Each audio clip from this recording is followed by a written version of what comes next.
नमस्कार दोस्तों, जैसा कि आप स्क्रीन पर देख सकते हैं, सेंट्रल बैंक ऑफ इंडिया के अंदर फॉरेन एक्सचेंज ऑफिसर और मार्केटिंग ऑफिसर के लिए वैकेंसी आ चुकी है। टोटल वैकेंसी 350 है, जो कई सारी कैटेगरीज में डिवाइड है। आप स्क्रीन पर देख सकते हैं। इसके एप्लीकेशन फॉर्म 20 जनवरी 2026 से शुरू हो चुके हैं और एप्लीकेशन की लास्ट डेट 3 फरवरी 2026 है। इसका एग्जाम फरवरी या मार्च 2026 में होगा। आइए दोस्तों, आज डिटेल में जानते हैं कि इस पोस्ट के लिए क्वालिफिकेशन क्या मांगी गई है, आपकी एज क्या होनी चाहिए, एग्जाम पैटर्न कैसा होता है और अगर आपका फाइनल सिलेक्शन हो जाता है तो फिर आपकी सैलरी क्या होगी। आइए दोस्तों, सबसे पहले जानते हैं कि इसमें क्वालिफिकेशन क्या मांगी गई है। दोस्तों, अगर आप फॉरेन एक्सचेंज ऑफिसर के लिए अप्लाई करना चाहते हैं तो आपने किसी भी सब्जेक्ट से फुल टाइम ग्रेजुएशन कंप्लीट की हो और आपने ग्रेजुएशन किसी ऐसे इंस्टीट्यूट से कंप्लीट की हो जो AICTE या फिर UGC द्वारा मान्यता प्राप्त हो।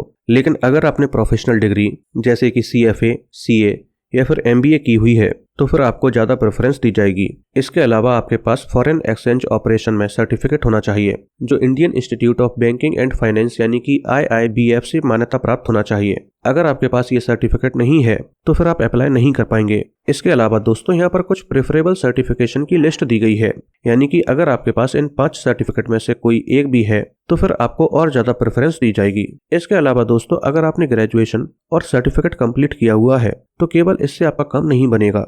यहाँ पर आपसे एक्सपीरियंस मांगा गया है और एक्सपीरियंस के अंदर आपको कम से कम किसी भी शेड्यूल्ड कमर्शियल बैंक में ऑफिसर के तौर पर 5 साल का एक्सपीरियंस होना चाहिए, जिसमें से आपने 3 साल कंपलसरी तौर पर ट्रेड फाइनेंस, फॉरेक्स ऑपरेशन या IBU यानी कि international banking unit at gift city में एक्सपीरियंस हो, यानी कि आपको इनमें से किसी भी एक चीज में एक्सपीरियंस हो तभी आप एलिजिबल माने जाएंगे।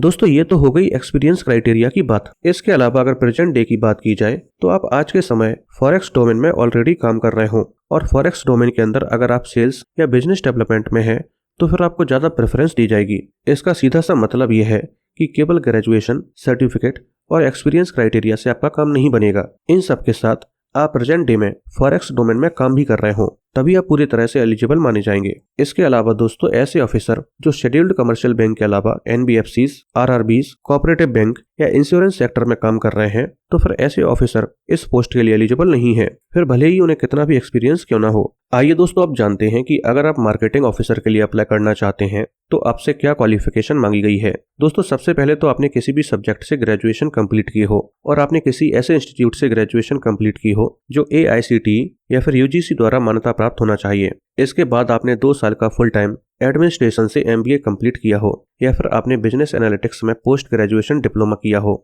जिसे PGDBA बोलते हैं। अगर आपने MBA या फिर PGDBA डिप्लोमा नहीं किया है तो आपके पास कुछ और चॉइसेस हैं, जैसे कि आपने PGDBM, PGPM या PGDM जैसे डिप्लोमा कंप्लीट किए हो तब भी आप एलिजिबल हैं। लेकिन आपको यहाँ पर इस बात का ध्यान रखना होगा कि पोस्ट ग्रेजुएट डिप्लोमा में आपको मार्केटिंग फील्ड में स्पेशलाइजेशन होनी चाहिए। इसके अलावा ये ऑफिसर लेवल की जॉब है तो यहाँ पर आपसे कुछ एक्सपीरियंस मांगा गया है, जैसे कि post graduation and diploma complete होने के बाद आपके पास 2 साल का एक्सपीरियंस होना चाहिए, जिसमें से कम 1 साल का एक्सपीरियंस मार्केटिंग डोमेन में होना चाहिए और ये लगातार होना चाहिए। ऐसा नहीं कि आपने 3 महीने एक्सपीरियंस गेन किया और फिर उसके बाद 6 महीने का एक्सपीरियंस गेन किया, ऐसा नहीं होना चाहिए। आपने लगातार 1 साल का एक्सपीरियंस गेन किया हो मार्केटिंग डोमेन में तभी आप एलिजिबल माने जाएंगे।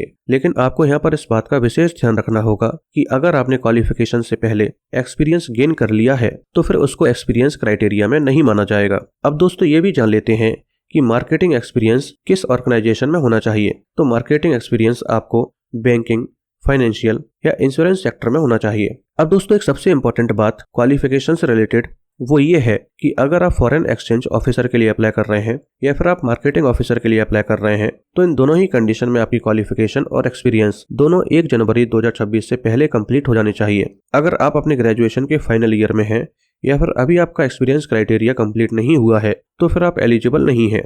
आइए दोस्तों, अब जानते हैं कि इसमें आपकी एज क्या मांगी गई है। दोस्तों, अगर आप फॉरेन एक्सचेंज ऑफिसर के लिए अप्लाई करते हैं तो आपकी एज 1 जनवरी 2026 को 25 से 35 साल के बीच होनी चाहिए। लेकिन अगर आप मार्केटिंग ऑफिसर के लिए अप्लाई करते हैं तो आपकी एज 1 जनवरी 2026 को 22 से 30 साल के बीच होनी चाहिए। इसके अलावा आपको एज में रिलैक्सेशन भी दिया जाता है, जैसे कि अगर आप SC ST कैटेगरी से बिलोंग करते हैं तो आपको 5 साल एक्स्ट्रा दिए जाएंगे, OBC कैटेगरी से बिलोंग करते हैं तो 3 साल एक्स्ट्रा दिए जाएंगे और PWD कैटेगरी से बिलोंग करते हैं तो 10 साल एक्स्ट्रा दिए जाएंगे। इसके अलावा कुछ और भी कैटेगरीज हैं आप स्क्रीन पर देख सकते हैं। आइए दोस्तों आप जानते हैं कि इसका सिलेक्शन प्रोसेस कैसा होता है। दोस्तों यहाँ पर दोनों ही पोस्ट के लिए सिलेक्शन प्रोसेस कॉमन है और वो 2 स्टेज पर होता है। पहली स्टेज पर एक एग्जाम होता है और दूसरे स्टेज पर इंटरव्यू होता है। आइए दोस्तों हम दोनों ही स्टेज को थोड़ा सा डिटेल में जान लेते हैं। पहली स्टेज पर जो एग्जाम होता है ये MCQ फॉर्मेट में होता है। इसमें 2 सेक्शन होते हैं और दोनों सेक्शन को मिलाकर टोटल क्वेश्चंस 100 होते हैं और टोटल नंबर भी 100 ही होते हैं, यानी कि हर एक क्वेश्चन 1 नंबर का होता है। इसमें कोई भी नेगेटिव मार्किंग नहीं होती है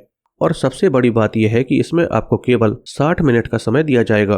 दोस्तों अगर आप जनरल या फिर EWS कैटेगरी से बिलोंग करते हैं तो आपको 100 में से 50 नंबर तो लाने होंगे, लेकिन अगर आप SC ST OBC या PWD कैटेगरी से बिलोंग करते हैं तो आपको 100 में से 45 नंबर तो लाने होंगे, तभी आपको इंटरव्यू के लिए शॉर्टलिस्ट किया जाएगा। इंटरव्यू का वेटेज 30% होता है और रिटन एग्जामिनेशन का वेटेज 70% होता है। अगर आप ज्यादा से ज्यादा नंबर रिटन एग्जामिनेशन में ले आते हैं तो फिर आपको सेकंड स्टेज के लिए शॉर्टलिस्ट कर दिया जाएगा। सेकंड स्टेज पर इंटरव्यू होता है और अगर आप इंटरव्यू में क्वालिफाई हो जाते हैं तो फाइनली आपका सिलेक्शन हो जाता है।